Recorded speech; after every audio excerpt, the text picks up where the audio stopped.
Benvenuti a Cudis, il piacere della scoperta. Oggi parliamo della lingua siciliana, ovvero la lingua che non è un dialetto.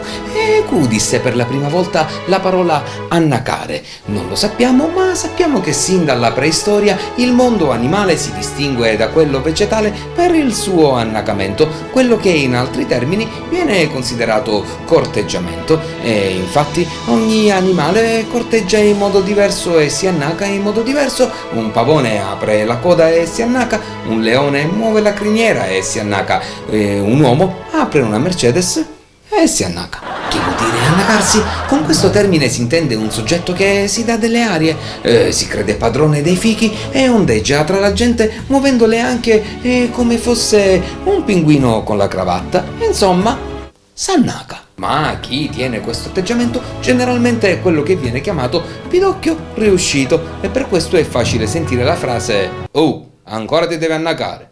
Questo termine è polivalente e viene osteggiato dai padri del politicamente corretto perché si dice che se si annaca un uomo è un tipo tosto, se si annaca una donna è una che sta manifestando il suo vezzo ad essere poco seria e ne testimonia la tesi il proverbio che dice femmina che è annacalanca se non è poco ci manca. Come spesso accade, il termine viene sostituito con locuzioni italiane che però stentano a fornire la stessa forza del termine siculo. Volendo fare una sorta di traduzione, potremmo sostituire il termine annacare con il termine dondolare, ma immagina al semaforo un tizio che non cammina e tu gli dici «Ehi, ti dondoli?»